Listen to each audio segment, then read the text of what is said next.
Time frames എന്നാണ് ഇതിനെ പറയാം. ഇത് 1 മിനിറ്റ്, 5 മിനിറ്റ്സ്, 15 ഇങ്ങനെ ഒരുപാടുണ്ട്. ഇവിടെ നമുക്ക് ക്ലിക്ക് ചെയ്താൽ ഇത്രയും അധികം ടൈം ഫ്രെയിംസ് നമുക്ക് കാണാം. MN എന്ന് പറഞ്ഞാൽ മന്ത്, W വീക്ക്ലി, ഡെയിലി എന്ന് പറഞ്ഞാൽ ഡേ, H12 എന്ന് പറഞ്ഞാൽ 12 ഹവേഴ്സ്, H1 എന്ന് പറഞ്ഞാൽ 1 അവർ, M30 എന്ന് പറഞ്ഞാൽ M എന്ന് പറയുന്നത് ഫുള്ള് സൂചിപ്പിക്കുന്നത് മിനിറ്റ്സിനെയാണ്, H എന്ന് ഫുള്ള് സൂചിപ്പിക്കുന്നത് ഹവേഴ്സിനെയാണ്, day, daily, V weekly, MN month ആണ്.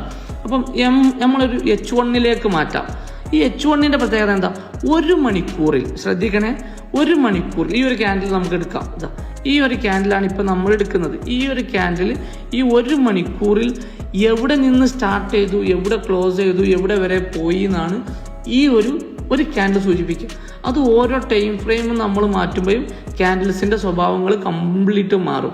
അപ്പോൾ കാരണം അത് ആ 15 മിനിറ്റ്സിൽ ക്യാൻഡിൽ മൂവ് ചെയ്തത് എന്താണെന്നുള്ളതാണ് ഇതിൽ നമുക്ക് കാണിക്കുന്നത്.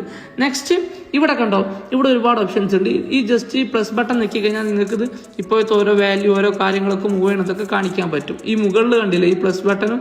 ഇനി F കണ്ടോ, ഈ F ഇല്ലേ, ഇത് മാറ്റിക്കഴിഞ്ഞാൽ ഇവിടെ നമുക്ക് ഒരുപാട് ഇൻഡിക്കേറ്റേഴ്സും കാര്യങ്ങളുമാണ് ഇതിൽ പറയുന്നത്.